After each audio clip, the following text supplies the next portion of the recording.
성가대 통해서 오늘 은혜 많이 받았습니다. 우리 성가대 격려하는 박수 한번 하겠습니다. 지금 반주자가 없어서 우리 윤영민 권사님 수고 많이 해주시는데 우리 한번 박수할까요? 우리 청년들도 오늘 참석해 주셔서 감사하고, 우리 예은이가 드럼을 쳤는데 오늘은 감찬이가 오늘 드럼을 쳤어요. 한번 감찬이 일어나면 한번 박수 한번 하겠습니다.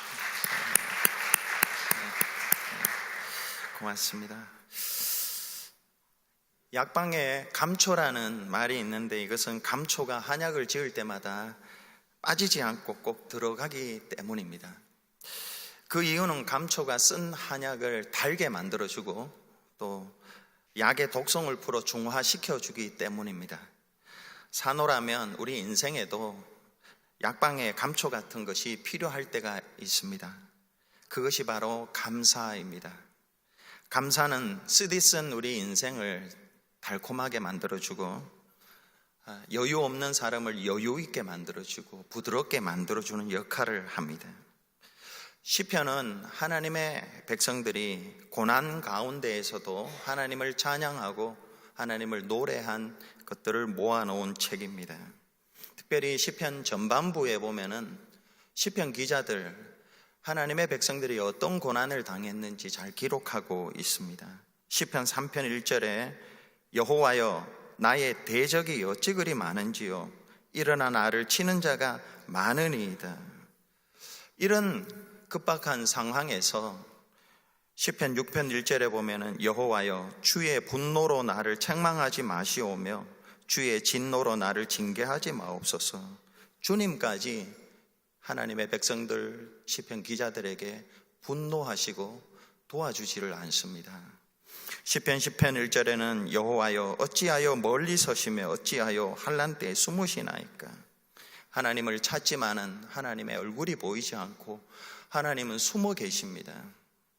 시편 27편 2절에 악인들이 내 살을 먹으려고 내게로 왔으나 군대가 나를 대적하여 진을 칠지라도. 시편 40편 2절에는 기가 막힐 웅덩이와 깊은 수렁이라는 표현이 나옵니다.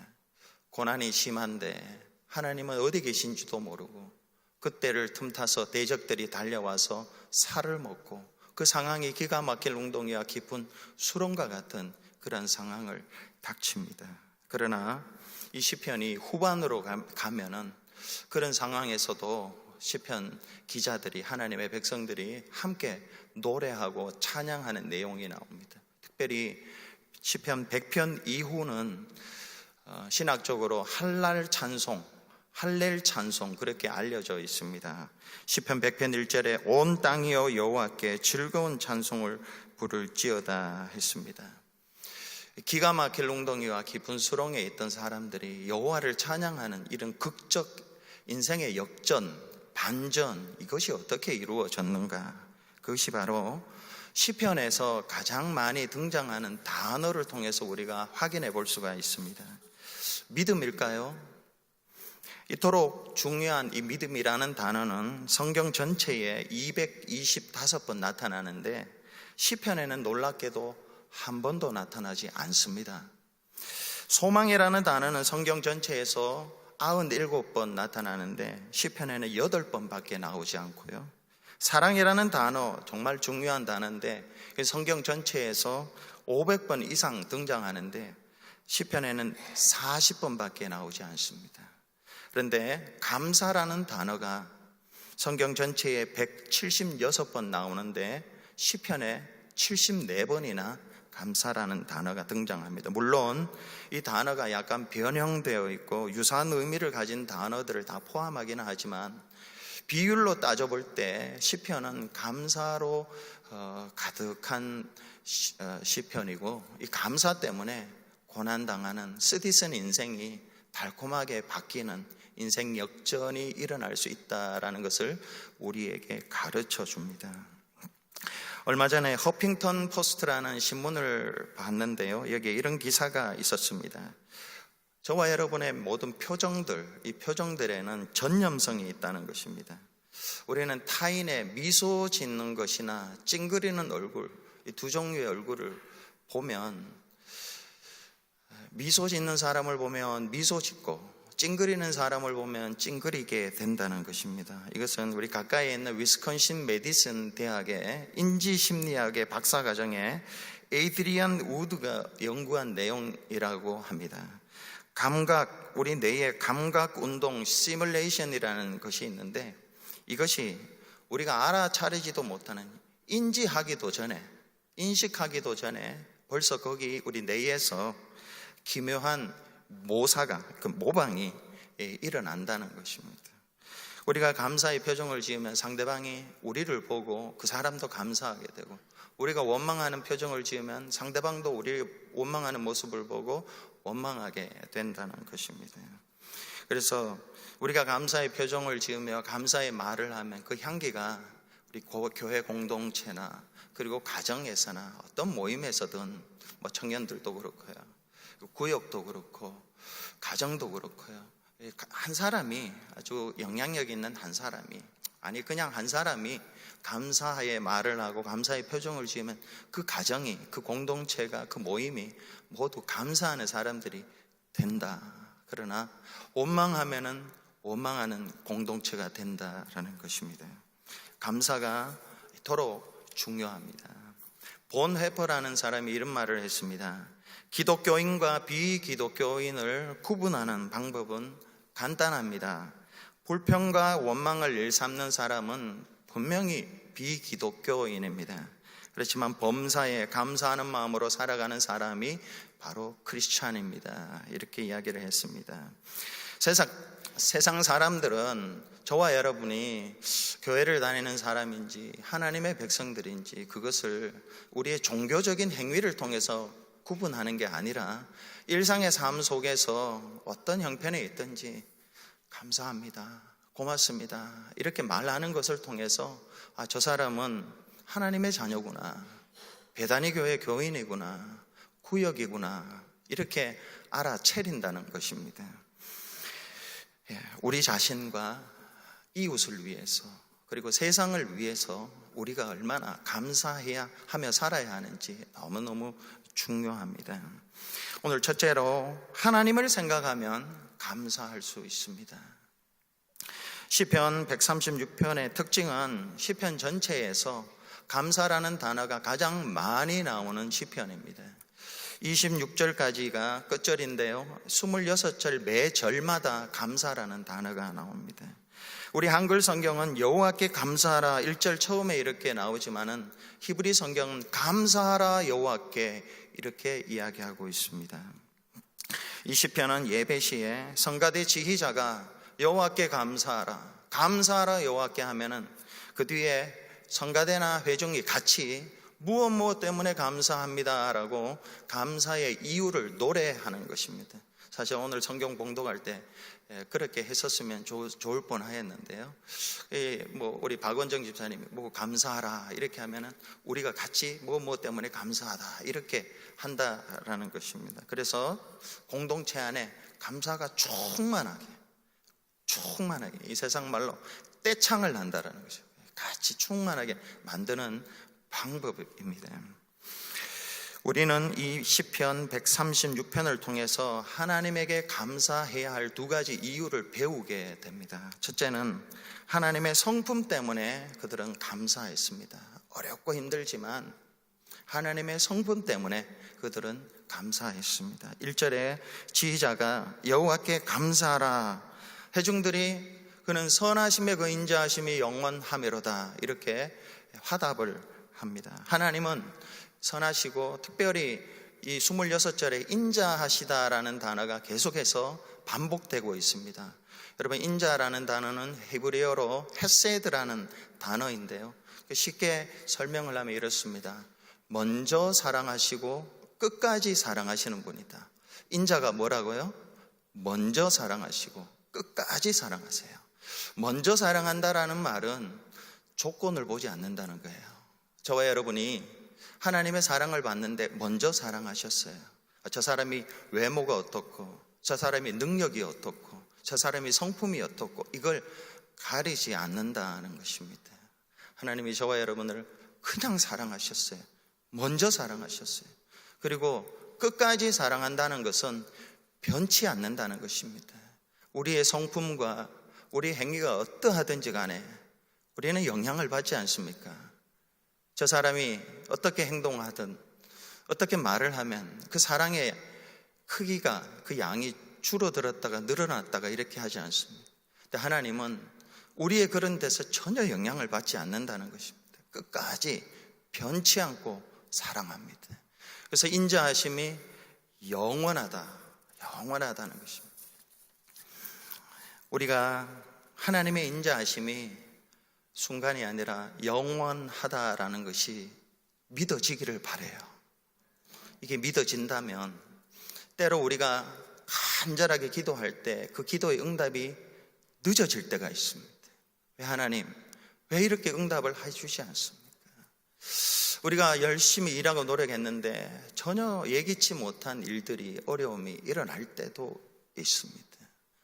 이럴 때도 우리가 하나님께 노래할 수 있는 것은 하나님의 인자하심이 영원하다는 것을 믿을 때에 그렇게 할 수가 있습니다.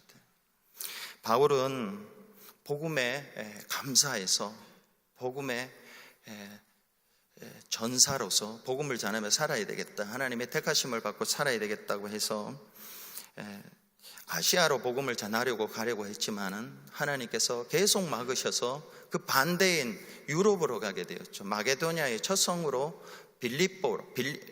빌립보에 가게 되었습니다. 근데 거기서 복음을 전하다가 빌립보 감옥에 갇히게 되었습니다. 사지가 착고에 갇혀 있고 너무너무 지치고 힘든 상황이었습니다. 그런데 그가 신라와 함께 밤에 크게 찬송하고 기도하고 감사했습니다. 그런 열악한 환경에서도 그는 찬송했습니다. 그것도 크게 했다고 합니다. 그것은 환경 때문이 아니지요. 하나님의 인자하심이 영원하다는 것이 그에게 믿어졌기 때문이에요. 하나님의 인자하심이 나를 먼저 사랑하시고 하나님이 끝까지 나를 변치 않고 사랑해 주신다는 것을 그가 믿었기 때문에 그 열악한 환경 속에서 육체적인 고통과 심리적인 아픔, 외로움 이런 것들을 다 이길 수 있는 힘이 하나님의 성품이 인자하다라는 것을 그가 믿었기 때문에 그렇습니다. 둘째로 시편 136편은 하나님의 행하신 일들을 낱낱이 떠올리며 감사하고 있습니다.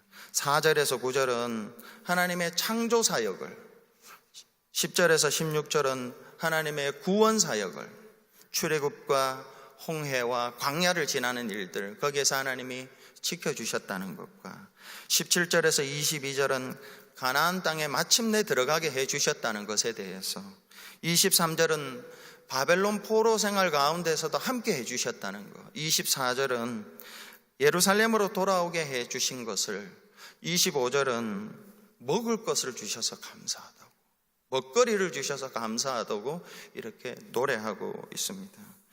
시편 기자 이 136편은 하나님의 성품을 생각할 뿐만이 아니라 하나님이 행하신 일들을 기억하면서 그렇게 감사하고 있습니다. 그렇게 하라는 것입니다.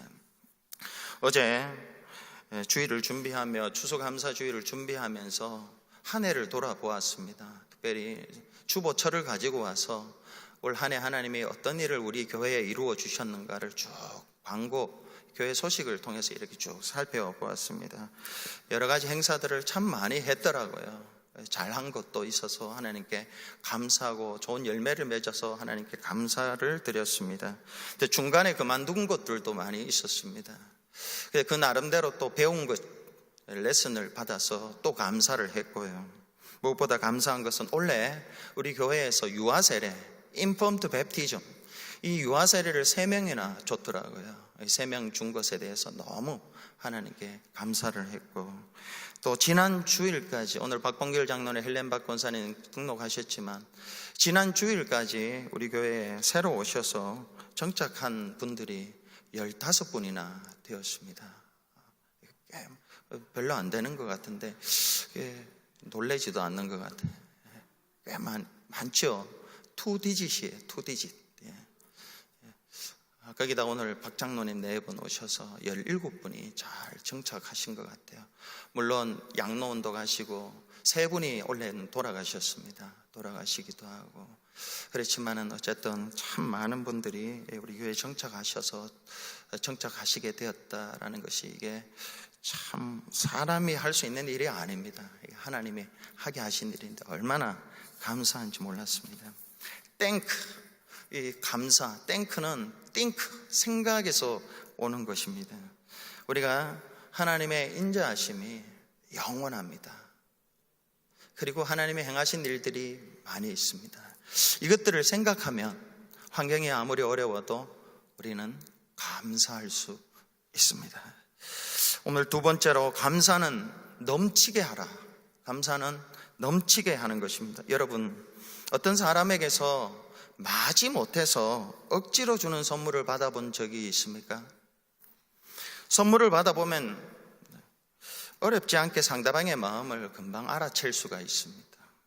선물의 포장이나 내용을 보면 저 사람이 억지로 주는 건지 아니면 진짜 감사해서 주는 건지 금방 우리가 알아챌 수가 있습니다. 근데 주는 사람이 아깝고 또 어쩔 수 없어서 선물을 주는 그런 선물을 우리가 받으면 여러분 기분이 어떠세요? 그런데 우리가 하나님께 드릴 때 그렇게 드리지는 않는지요? 하나님께서는 우리에게 정말로 최고의 선물을 주셨습니다.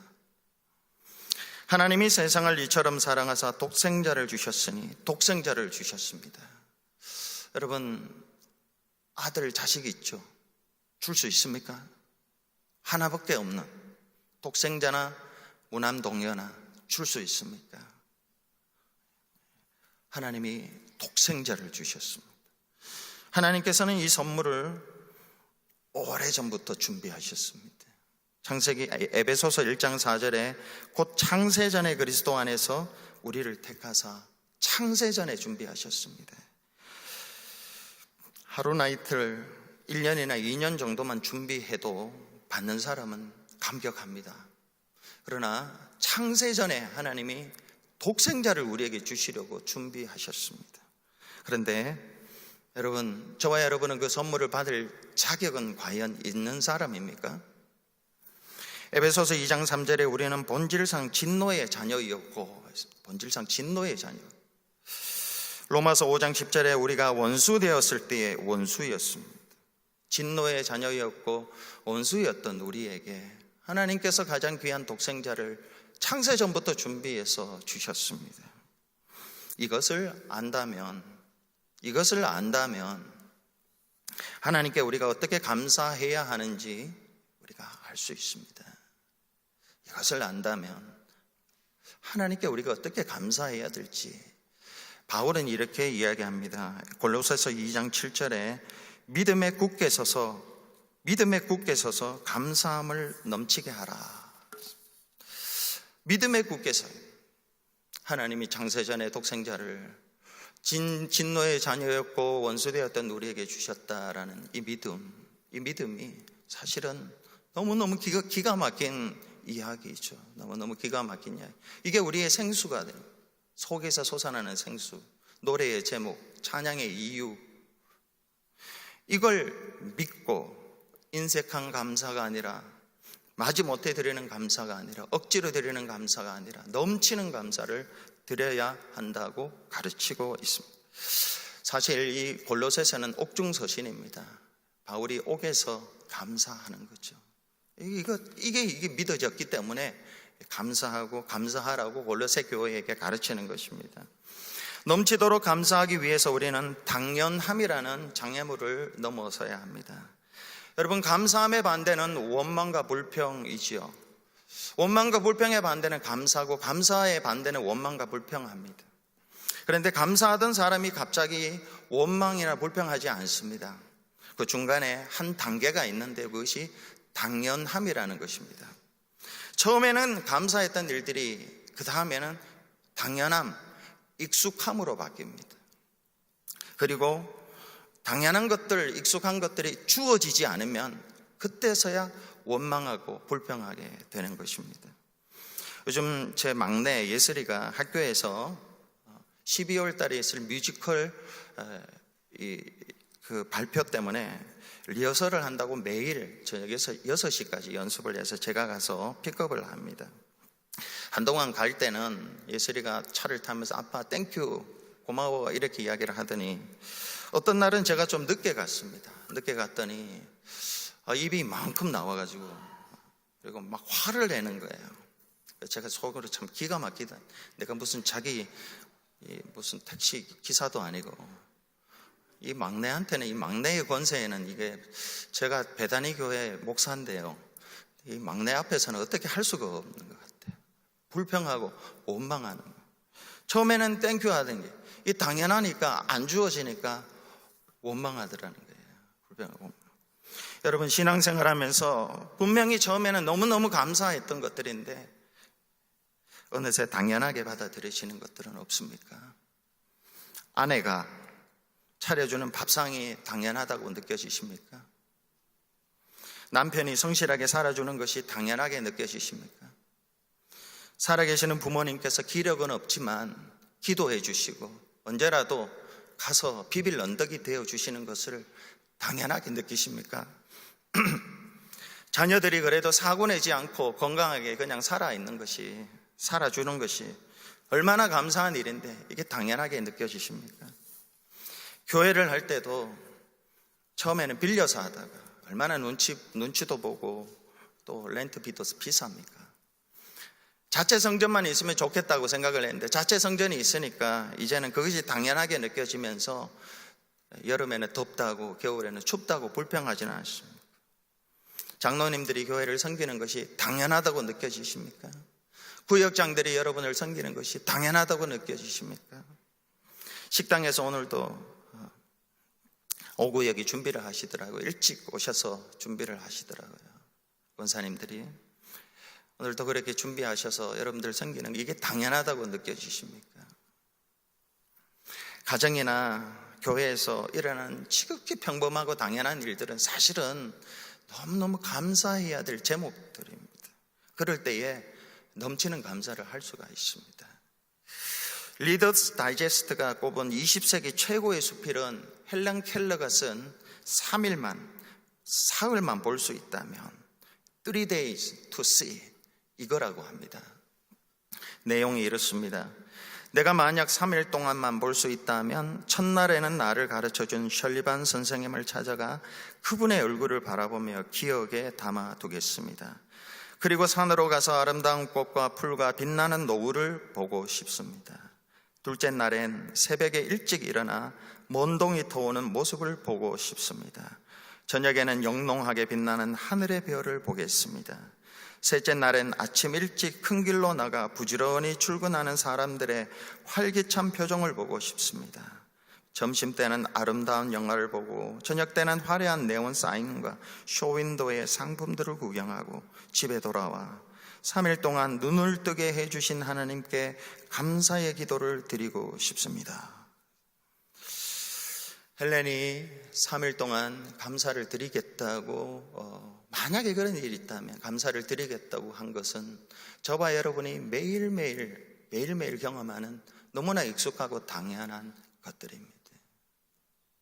근데 그는 이것을 감사하겠다고 하고요.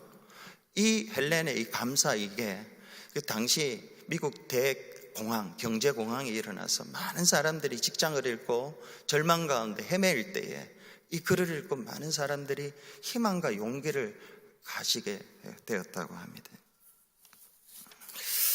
헬렌과 같이 지극히 평범한 것들, 아침에 정말 나를 도와주신 그분의 얼굴을 보고 낮에 해를 보고 밤에 달을 보고 사람들을 바라보고 꽃들을 바라보고 나무들을 바라보고 이런 것들은 사실 익숙하고 당연한 것들이 아닙니다. 사실은 너무너무 감사할 제목들입니다. 우리는 감사할 것들이 당연한 것들이 되지 않도록 애를 써야 하고 그래야 과분하게 언제나 가분하게 하나님이 우리에게 해주시지 않습니까? 그 과분하게 대해주시는 하나님께 넘치는 감사를 드릴 수가 있습니다.